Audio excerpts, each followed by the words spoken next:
Bonjour à tous, bonjour à toutes. C'est Corentin, nous allons reprendre la colorimétrie dans DaVinci Resolve. Je reprends les rushs de sans réponse. Pour une fois, pas sur un tutoriel de montage. Pourquoi? Parce que j'ai trouvé un plan qui peut bien illustrer la partie que je voulais vous montrer dans ce tutoriel.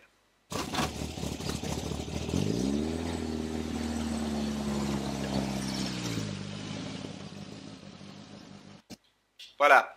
Ici, si vous vous souvenez, vous aviez déjà vu ce problème, le plan est atrocement surexposé. Bon, sur le tournage, ça n'a pas dérangé Tarek, parce qu'on faisait une transition de lumière avant de passer à la scène suivante, c'est comme ça que fonctionnait le montage de Sans Réponse, mais ça me permet d'illustrer le problème auquel, très souvent en étalonnage, vous allez être confronté quand vous faites des étalonnages correctifs de ce genre.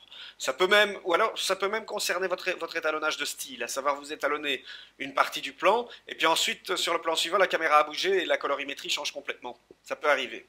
Donc, ce qu'on va voir aujourd'hui, c'est l'animation.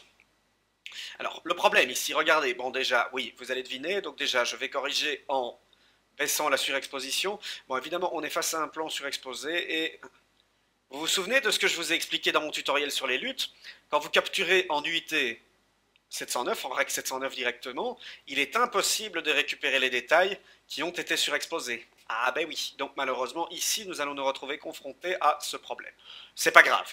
Restons pour l'instant sur une correction modeste. Voilà, donc ici, j'ai baissé la balance des blancs. J'ai remonté un tout petit peu les noirs qui sont écrasés, là. Voilà, c'est mieux. L'image est un peu laiteuse.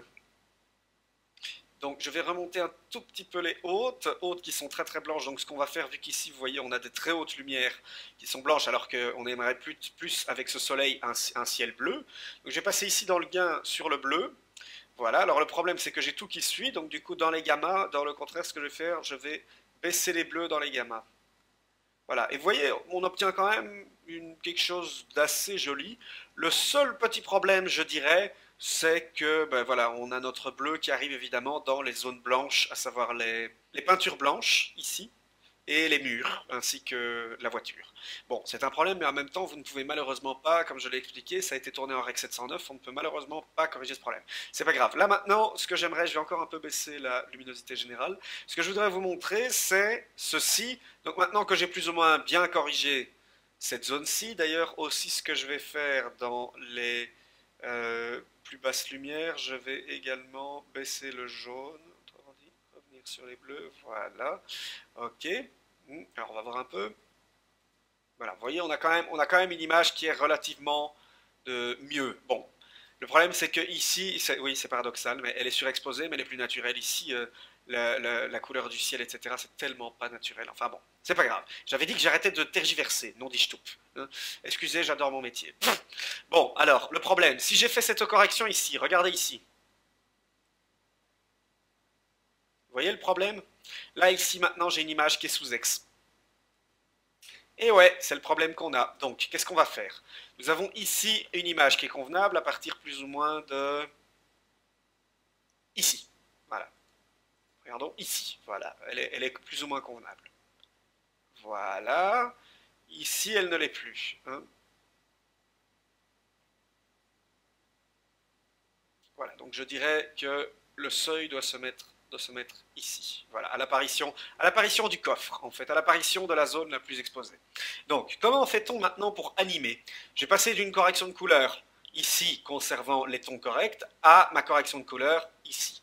Donc, comment est-ce que je fais pour animer une correction de couleur? Vous allez regarder ici, dans la partie droite de DaVinci Resolve, vous avez ici des petits losanges. Ces petits losanges sont les keyframes. Alors, comment ça marche? Regardez ici.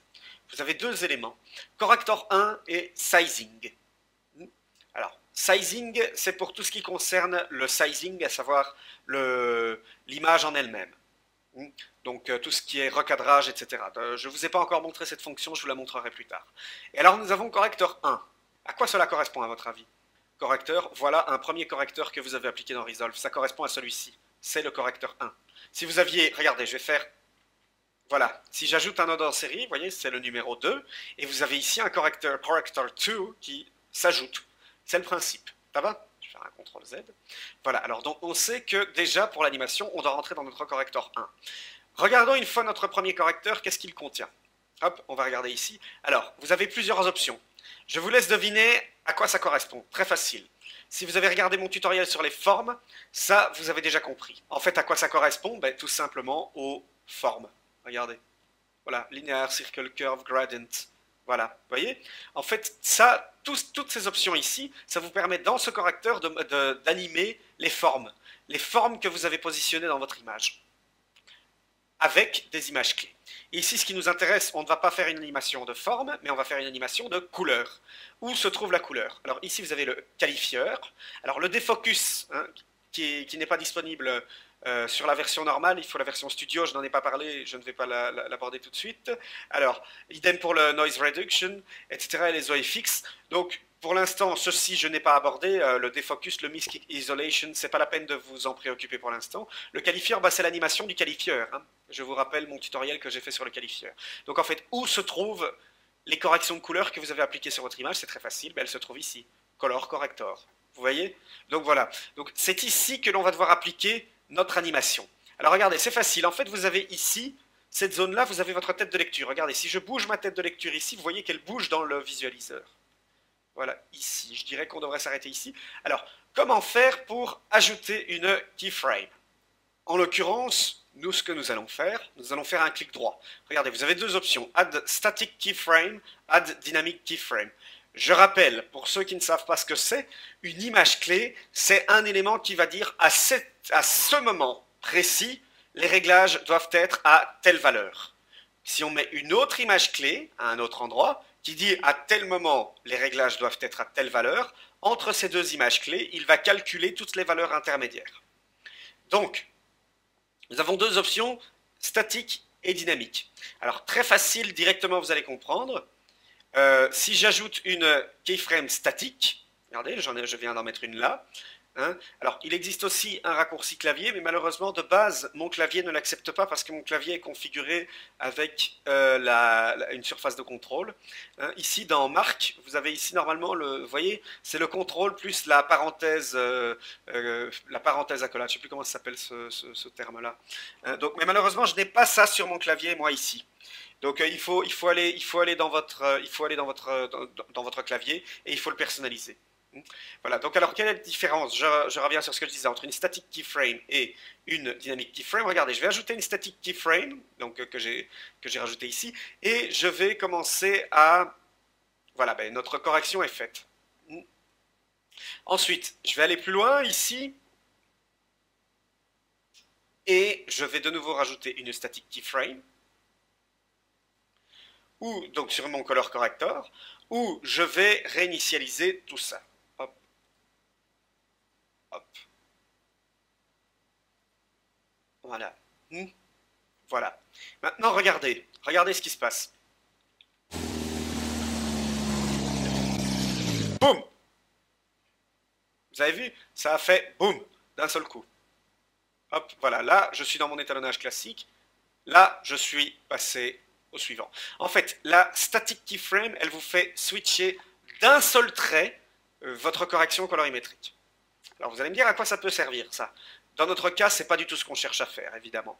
Dans d'autres cas, en fait, la static keyframe peut vous servir, par exemple, à corriger un flash. Imaginez que vous ayez de base un plan où il se trouve soudainement un flash. Donc un flash de couleur qui augmente considérablement votre exposition. Si vous utilisez une keyframe dynamique, il va passer progressivement. Si vous utilisez une static keyframe, vous pourrez alors à ce moment-là directement, hop, sur le coup, sur l'image même, vous pouvez vous pouvez vous positionner sur une image près. Sur l'image près, juste avant que ça arrive, vous pourrez corriger, en appliquant des corrections colorimétriques, essayer de corriger le plus possible ce flash. Ça peut vous servir. Ça peut vous servir aussi si vous voulez faire, par exemple, un effet escalier sur votre vidéo. Nous, ce n'est pas ce qui nous intéresse. Ce qui nous intéresse ici, évidemment, ce sont les dynamic keyframes. Donc ce qu'on va faire ici, je ne vais pas rajouter de dynamic keyframe. Ce que je vais faire, c'est que je vais prendre celle-ci, je vais cliquer dessus. Voilà, je l'ai sélectionnée en cliquant dessus. Je vais faire un clic droit et je vais faire Change to Dynamic Keyframe. Et celle-ci, je vais la prendre aussi. Et je vais faire Change to Dynamic Keyframe. Voilà, et là, regardez. Il y a deux points qui sont apparus. Ces deux points m'indiquent qu'en fait, il fait la transition progressive de là à là. On va voir si ça fonctionne. Regardez.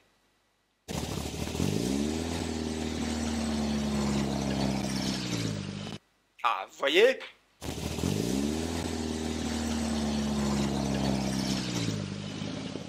Voilà, là ici, on ne voit aucun changement, la transition est très douce. Vous voyez, ici j'ai red donc qui est correctement étalonné.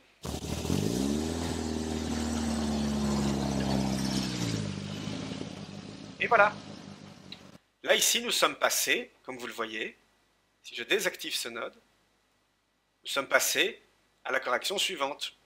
Si je reviens ici, regardez, si je le désactive, on voit rien.